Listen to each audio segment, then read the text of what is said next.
Hi, we're live. It's Cindy here with Create Your Own Luck and Love. Good morning. Oh, had a little delay on my end, so I apologize for that. And I'm excited to be with you guys today as we are leveling up our love lives. We're leveling up your love life. And, today I have two very amazing guests, good friends of mine, Gladys Diaz, Michelle Roza, the Love Twins. And today we're going to be, really supporting you with the process around your emotional triggers and how to, also how to understand them on a deeper level and what we make them mean and how they actually follow you until you do release them. And we'll be diving into that. But first, I want to tell you about Gladys and Michelle, give you a little snapshot. I know, many of you that have watched my shows in the past have seen Gladys, but you've not seen Michelle with us before. So I'm super excited that I get to be with both of the Love Twins today. Okay, so a little bit about the Love Twins, Gladys and Michelle. They're certified dating and relationship coaches and co-founders of Heart's Desire International, whose mission is to ensure that every single woman has the experience of loving and being loved every single day of her life. Internationally sought out speakers have appeared on CNN's Changemakers, CNN Espanol, Univision, Brickle Magazine, and they were recently named Yahoo Finance's top 10 love coaches in 2021. Congratulations on that, you two. And I'm excited to dive into our topic. It's juicy. You guys know I love emotional triggers, and we all love to support women and really optimizing their love life and removing anything that gets in the way of really creating the love and the life your heart desires. So all right, let's go ahead and get started. So I know you two let's just dive in with the process. Let's start there, and then we'll move forward. I know you two have a process to walk the watchers and listeners through today, and in doing that, why don't you tell me a little bit about it and what it will provide them with? Yeah, the reason we even came up with this process, this is something that our stories comes into it a little bit, because everything that we teach was a process that we took ourselves through. Mm-hmm. In order to go, in my case, from being, a widow to really believing that and not realizing that what got triggered was a fear that was there way before my husband passed away, which was that I would never love or be loved again, as if that was the one person and that's it. He was gone and no one could ever love me. When people would leave or die, as in the case of my husband, or even when a friend of mine was already talking about the fact that they were leaving the school or something, there was this immediate way of being that would come up for me. Like I would start to distance myself way before the actual goodbye. I don't know if that's translating. So there was something that somebody getting ready to leave or telling me that we were breaking up or not calling when they said they were going to call. There was this immediate reaction inside of me. At that point, I didn't think of it, oh, this is my trigger, this is my reaction. It was like, boom, automatic. Mm-hmm. And had to learn the importance of separating what the person was saying or what was actually happening from what was happening to me emotionally. There was a time in my life, and Michelle, I'm sure you feel the same way, that they were like enmeshed. I really believe that this is who I am and this is my personality, and people just leave me or they die. And so there was this way of being. And Michelle, I know that you had the same experience. And the reason we're sharing the why this came up is because you don't have to have been a widow like me in order for this to be the case. Michelle's story is completely different. Yeah, I'll just share a little bit about it. It started way, and a lot of our triggers, Cindy and Gladys, get created when we're young. We don't realize that they're getting created because we're just thinking something, not realizing that there's a very powerful energy behind that that is now solidifying that in our subconscious. And then we just go year after year gathering evidence for it. But it's all happening in the background. We have no idea about it. And mine, from very early on, was there were two enmeshed. There's something wrong with me and I don't belong. Two of them were very, very, and it started, the I don't belong got cemented in 7th grade when my peer group, my girlfriends, my best friends, I walked into a conversation and realized very quickly that they were talking about me. And then separated, again, the separation, right, to protect, and went and thought, how could that happen? These are my best friends, and then created another circle of friends, but always felt like that was the group I could have, not the one I really wanted to have, even though we created great friendships. That feeling of not belonging and not being enough, and there's something wrong with me, I carried into that into my young adult life, became a mom at 17, carried that into that marriage, got divorced 12 and a half years later, carried that into my dating life, 5 years after my divorce, which I thought the divorce was going to be the answer to all my relationship problems, like a lot of us who get divorced think. I was still repeating the same kind of patterns that I was in my marriage, and I still had this feeling that there was something wrong with me.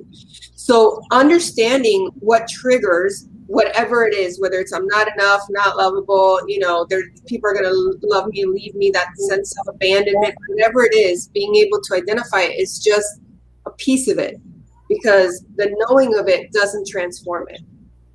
Absolutely. You've got to be able to have a process to break it down so you can bring from awareness into transformation.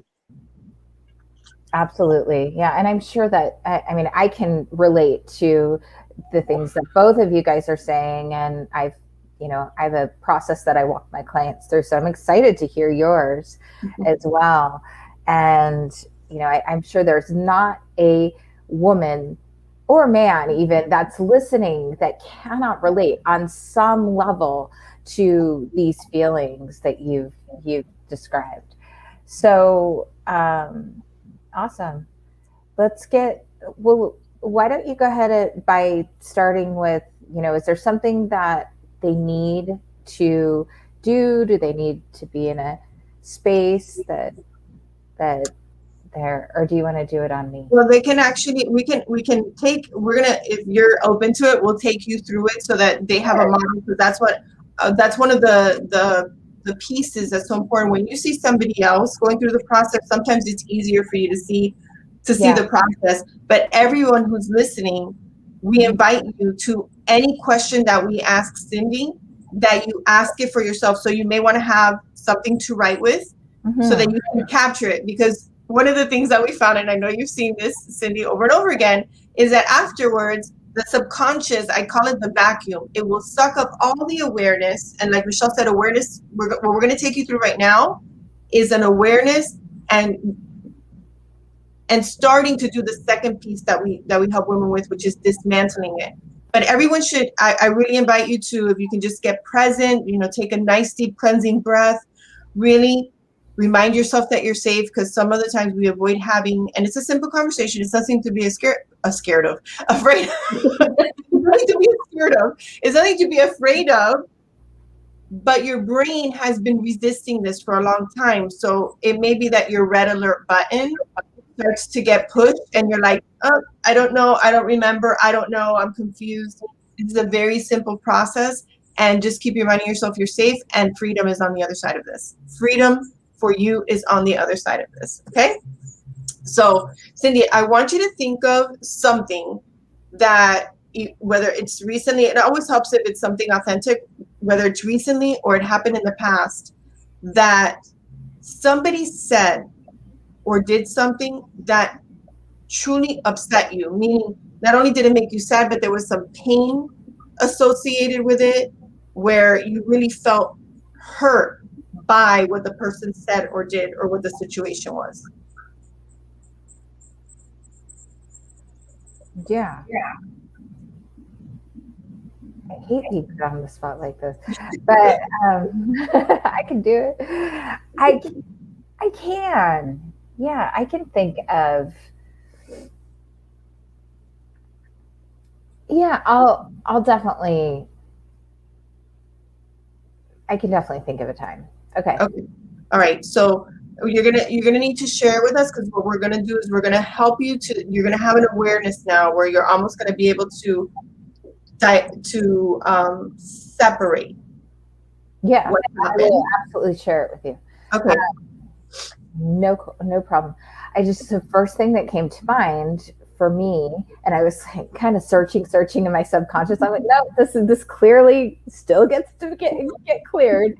Um, but when I was pretty young, my mother had said to me that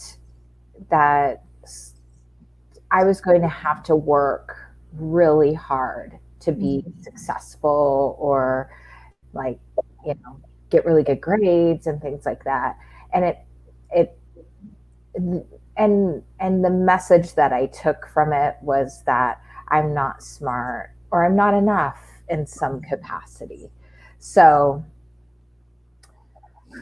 and I know she had very well-meaning,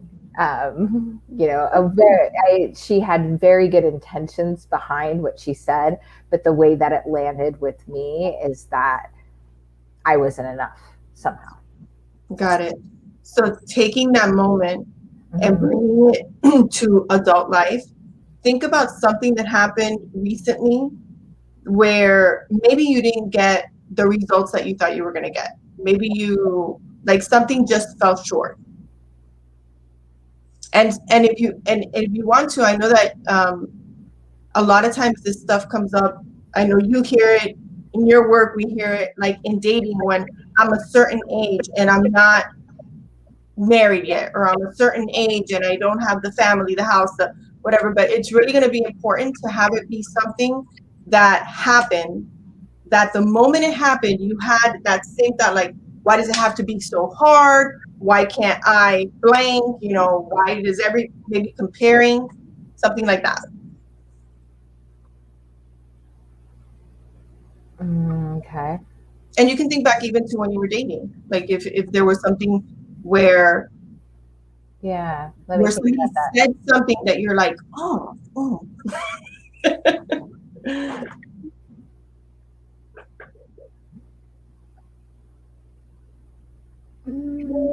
Trying to think.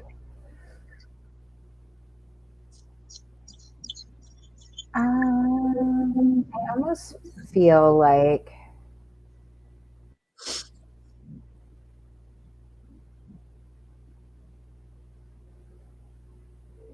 so when you say I fell short, like the thing didn't. Yeah, like you had maybe a goal and maybe you didn't hit the exact goal, or there was something that you were really working hard for and didn't quite get the results. And if it helps, Cindy, if it's, because I know that I did not mean to put you on the spot, but I want you to really think, because this happens every day. It's not, it really, so I'm talking to Yeah. Cindy. I was going to say it happens to me every single day. Yeah. I was going to say, things happen.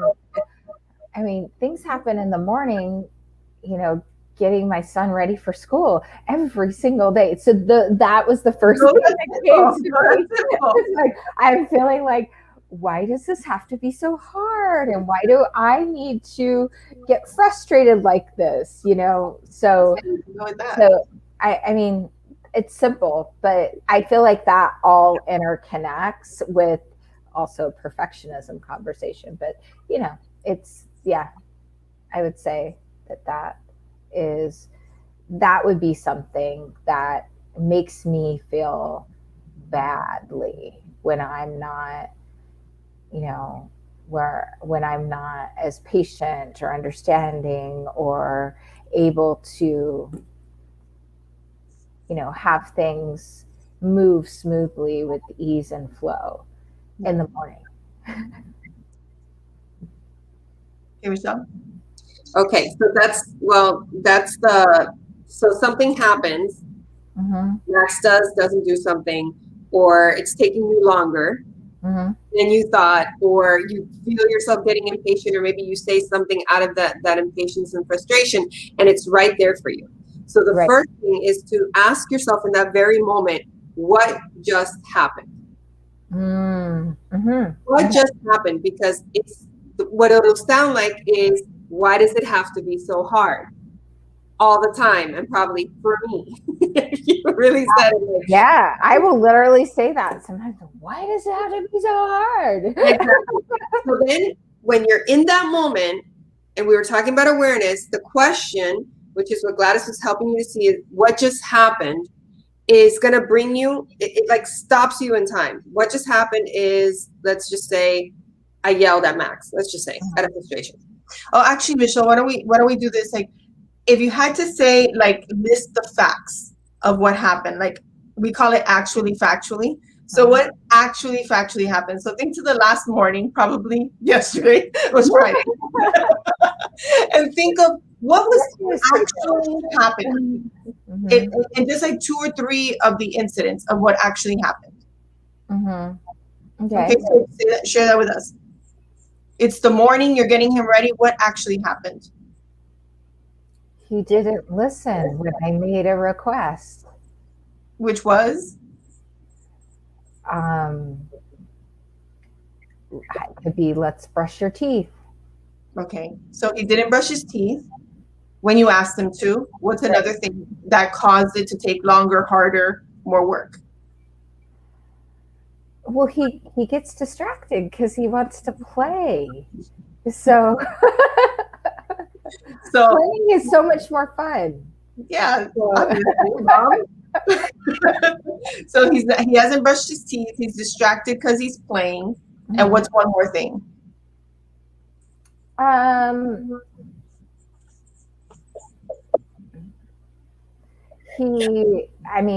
What's one more thing that he does, or one more thing that actually happened? So one was he runs away and he hides. Okay. All right. So you asked him to brush his teeth. He didn't brush his teeth. He wants to play, and he runs away and he hides. Yeah. That's what happened. Those are the facts. Mm-hmm. Oh, and then he starts negotiating. Right. Then he starts negotiating, and that takes time. And you're not in the best calm space. So those are the facts. So that's the first thing. What just happened? That brings you awareness. And what it does is, like Gladys says, the actual factual things that happen in reality. That's in reality. Now, the second step is you ask yourself, what did I make it mean?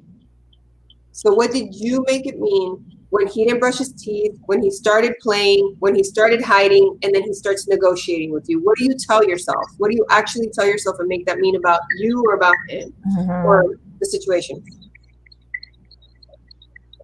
Yeah, I get to be really conscious about that. That I'm not effective with him, right? That I'm not, and clearly what I'm doing isn't working with him, motivating him to get all of his tasks completed. Got it. Yeah. So what you make it mean is that you're not effective with him. Like whatever it is that you're saying or doing isn't having him do the things that he should. So I'm not effective, and what I'm doing isn't working. That's what you make it mean. Yeah. Okay.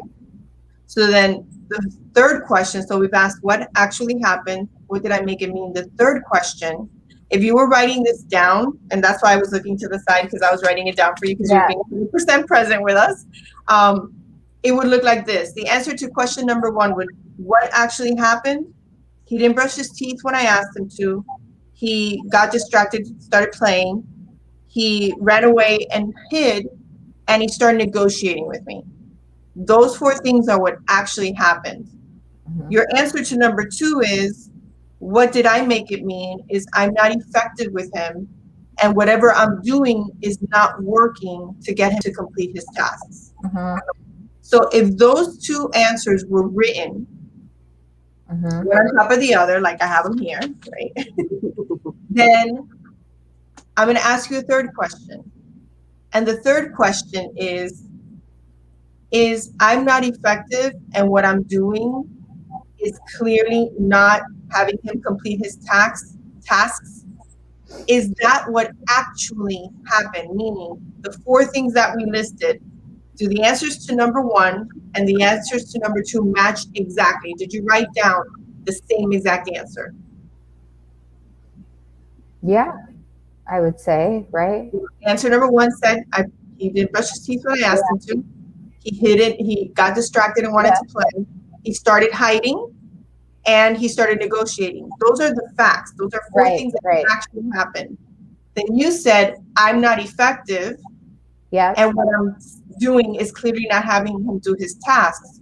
Are the words to those two questions the exact same thing? Meaning, did you answer the exact same way both times? No, you didn't. And so when you see that, what we do, I've been calling it like the Velcro effect. This is what actually happened. These four things happened. And then here's what I made it mean. And we stick them together as if Max not brushing his teeth, hiding, playing, and negotiating means that I am not effective. And anything that I say or do does not get him to do his tasks. So we make what Max is doing mean something, or you make what Max is doing mean something about you. Right. Right. And I get that this is we'll relate it to love in a second, but this is a mother-child thing, but it doesn't matter. Because your relationship, yeah, your boyfriend it still has very, very similar. Yeah, you could tell your boyfriend, I want to go on vacation, and he says, "Oh, I have to work that weekend," and you're like, "Nothing I say or do is effective." So so this. Why does it have to be so hard? Why can't we just go on vacation? I work so hard. Why can't I also have it? It'll all be there. So when we take that third question and we say, is that what actually happened? Meaning, is everything that you just made it mean the facts? And you said no, and you were like very, very like, no, of course not. Then we create, when we separate the two, there's a space. And Michelle, what happens in this space? So when you, inside of the space, when you separate it, now what you have is realities there. Like now you're grounded in reality. You're like, now you can take responsibility for Max did what he did as a little boy, being a little boy. And I make it mean that I'm not effective and nothing I do is working. That's my story. That's what I tell myself, not just here, but that's my thing to own. And in that moment, you have a choice to be responsible for what you make it mean so that you don't collapse it. And you also get that the one who made it up was you. Yeah. Yeah. And if you made that up and it's not aligned with what you're committed to, what you just did is you dismantled that, right? Now you get to say, okay, so the fourth question is, what's next inside of what I'm committed to? See, because the mom you want to be for Max isn't going to be this story. Right. The story takes away from your experience, your commitment to the kind of mom you want to be, to the experience you want your little boy to have as he's growing up. And that story will hold you back from your real essence showing up as a mom, even when you make mistakes. Like that grace that you can grant yourself is available there. So you take responsibility for the story and you ask, now what, given what I'm committed to? And it brings you right, not you're still reality, but it brings you internal into a state of being that you can have inspire the next action you take rather than being a reaction to the last thing you told yourself. Exactly, because what most people don't realize, and ladies and gentlemen, if you're watching men, this is what I'm about to say, like pick up your pen and make sure you write this down. What is causing the sadness, the upset, the anger, the disappointment, and the frustration is not what just happened. Not someone not brushing their teeth, someone playing and hiding. If it was happening to somebody else, you'd be giggling. Those things are not what's upsetting, disappointing, and frustrating. The part that causes the pain, the upset, and the frustration is the answer to number 2. Everything that I'm making it mean about me, about him, about parenthood, about how hard things are. My mom was right. It's the stuff that gets triggered. So the upset is not about 99.9% of the time. What we are upset, frustrated, hurt, and in pain about, suffering about, is not what's happening.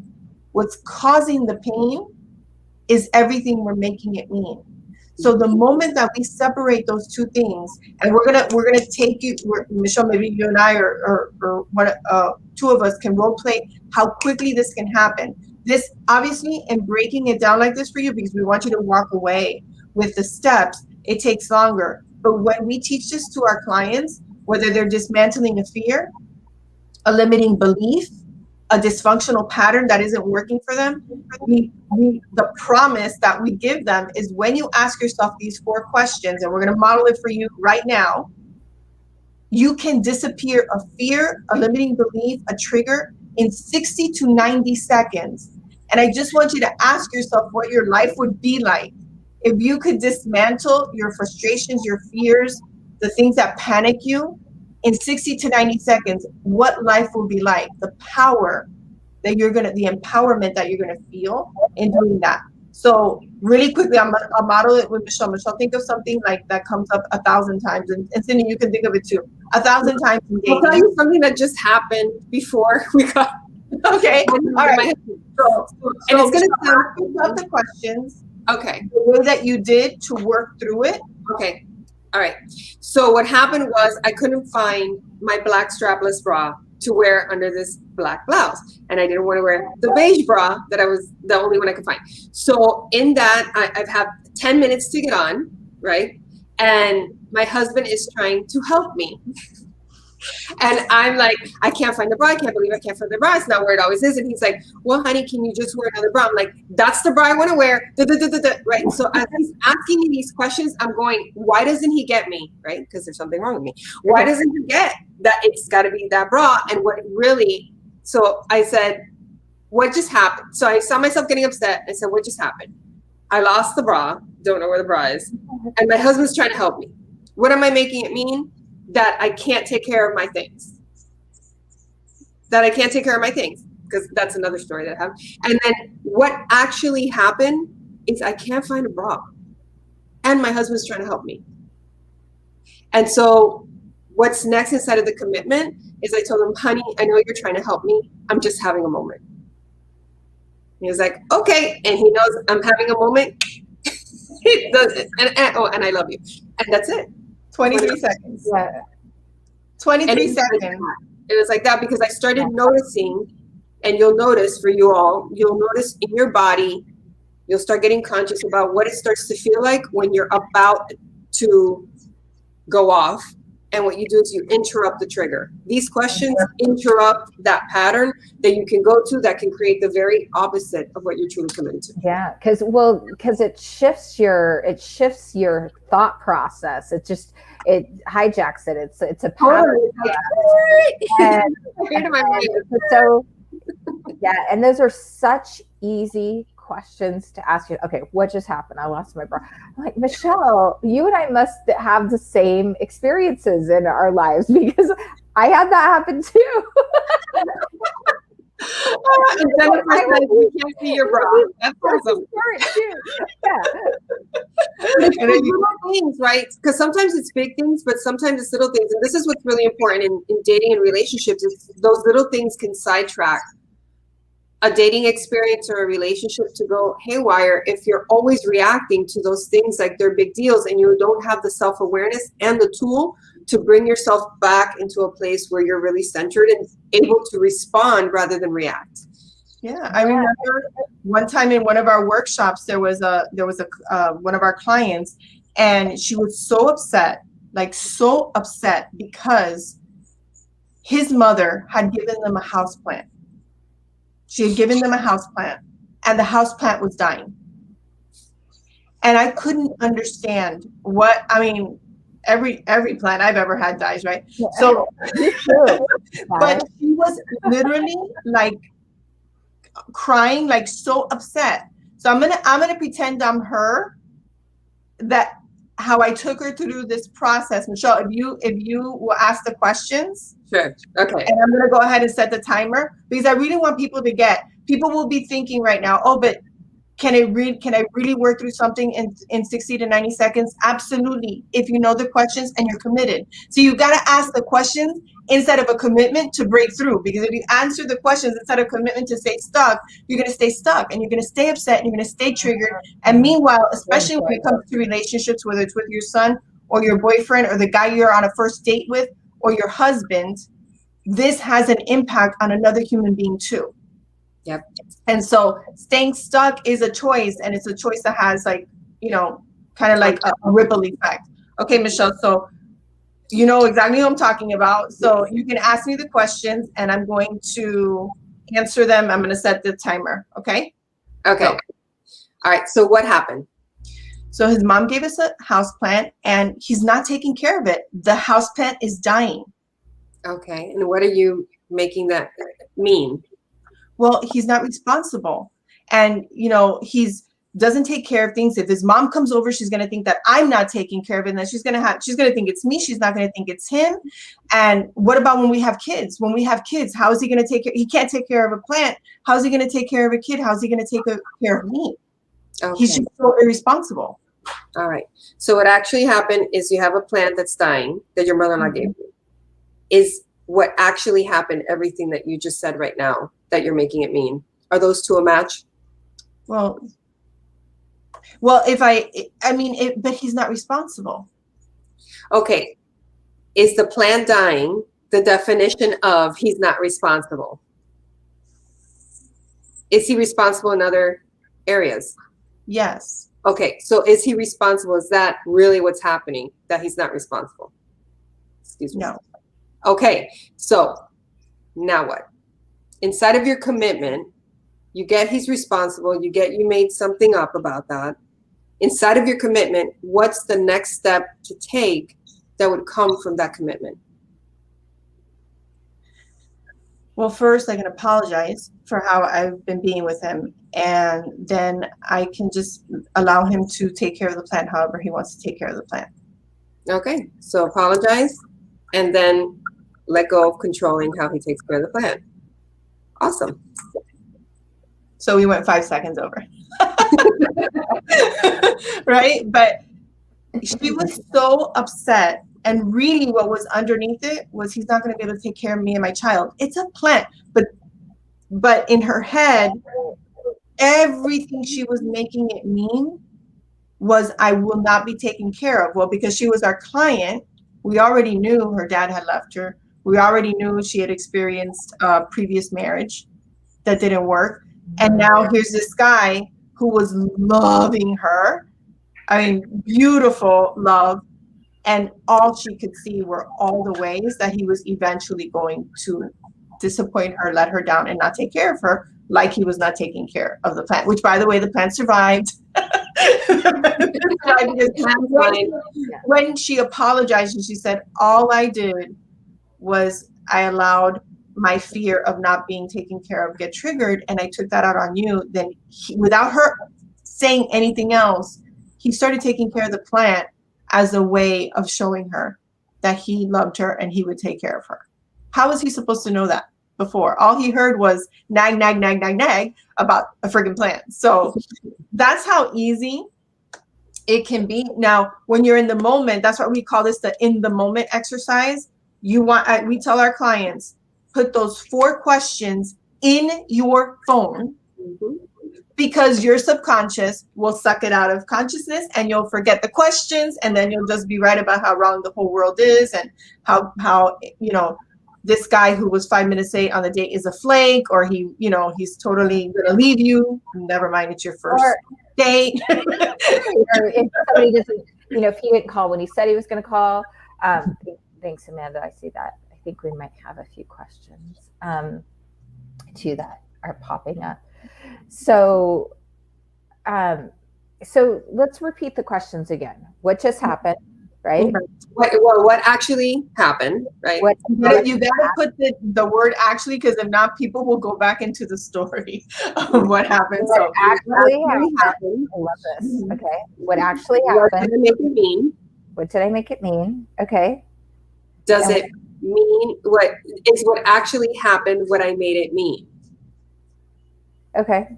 And that's that contrast that Gladys showed you, the two things. Right. And the fourth question is, what's next inside of my commitment? And this is why Gladys said you have to be committed to break through, because if your commitment is to be right, you're going to go right back to, yes, it does mean that, which you saw in both Cindy and Gladys's example. Mm-hmm. We tend to do that because we're like, yes, that's why I'm acting the way I'm acting. Do you not see it? But it's like, no, that's not what's happening. The interpretation you're giving it is what's having it look like that's what's happening. Mm-hmm. Got it. Ladies, keep those questions in your phone, because that can help just shift the moment so quickly, as far as just asking yourself a couple of these questions and shifting the awareness. And, even I think there's almost something else to do on the end of that within your commitment, is giving yourself permission to have a moment. Oh, I'm having a moment. It's okay. I'm human. I'm having a moment, and I'm committed to shifting my thought process around it. For sure. What we found is that as our clients use this process over and over, when they get to that third question, is what actually happened, what I made it mean, there's this lightness around it. Like they can now laugh about it. They're like, no, like it absolutely did. And that's where you can like just grant yourself some grace, because you've been doing this for 30, 40, 50 years, in this 60 seconds, you had a moment, right? Or maybe you've been carrying the upset for 30 minutes or 3 days. But once you see that it's not the same thing and you create that space, it's the beauty of that space is now I can choose to stay upset or not, to take an action that really empowers me, or to continue being frustrated and upset. And that's what we mean by empowered. People throw that word around a lot. It's almost become like a buzzword, but empowered means you step into your power to choose, your power to transform, your power to acknowledge what works and what doesn't work. And now I can take a next step that's aligned with my commitment, because if I'm committed to being an amazing mother, I'm committed to being a loving wife, I'm committed to being someone who is in a loving state most of the time, or the majority of the time, then these moments, if I don't do this exercise, if I don't take myself through this process, these moments win and the other ones don't. So that I'm disempowered. Right. And then it adds on to that feeling of feeling disempowered. And I know, so many women feel that way in their love life. Like, why is this happening again? Or why am I meeting a guy that always shows up late or does these things? But asking these questions, shifting that awareness, it's super powerful. So thank you, ladies, so much for showing up and supporting through this process. I know this has helped a lot of women today, and I also know that you guys have a gift for our watchers and listeners out there. Do you want to share a little bit about that? For sure. And it's actually very connected to what you just said, because whenever you're having that moment, ladies, of saying, I can't believe this is happening again.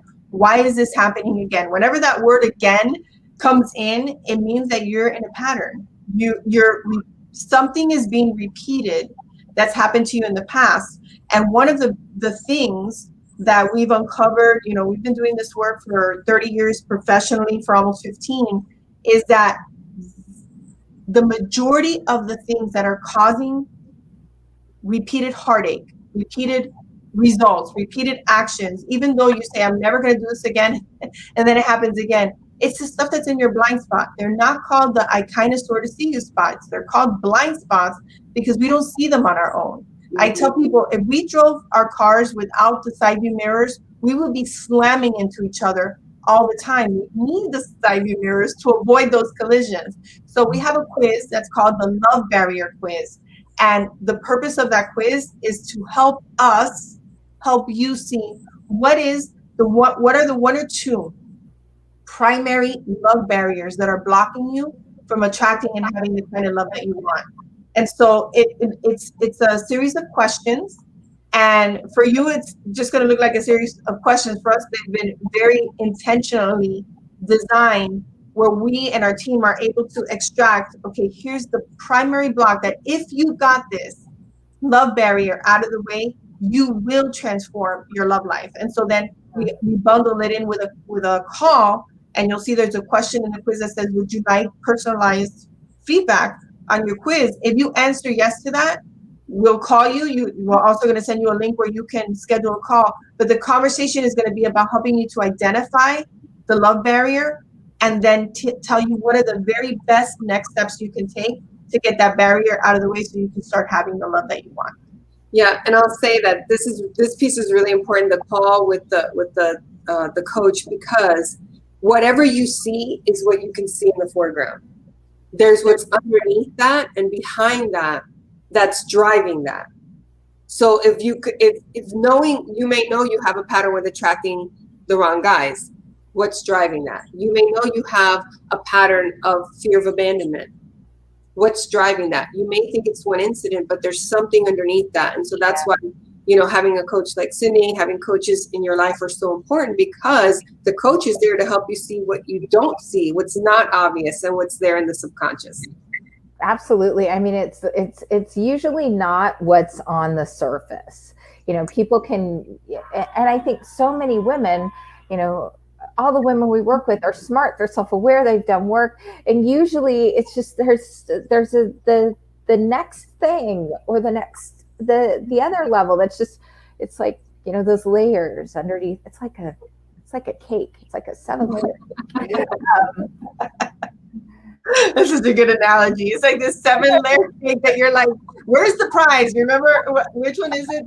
There's some holiday where they put the baby inside the cake. It's like, where the heck's the baby? Right. Where is that baby? Oh, we do have, I've got a question. I'm looking for the gifts for the other speakers. They are on the videos currently, and we're also sending them out via email too. So wait for that too. But they are on all the videos, just ladies, and you guys have gotten a lot of love. Jennifer said we can't see her bra, Michelle. And another Michelle, you ladies are awesome. You've helped me so much. Really great feedback. So thank you again. As always, it's a pleasure being with you guys. I love you so much. And we are, we're going to wrap it up now. So thank you, everyone who's showing up for themselves and, taking the steps to really, deepen your awareness and remove whatever's in the way of opening up your heart to fully receive the love and the life that you so deeply deserve and are worthy of. You're worthy. Anyways, sending you so much love, and I will see you in a few short minutes as well. Bye, everyone. Bye.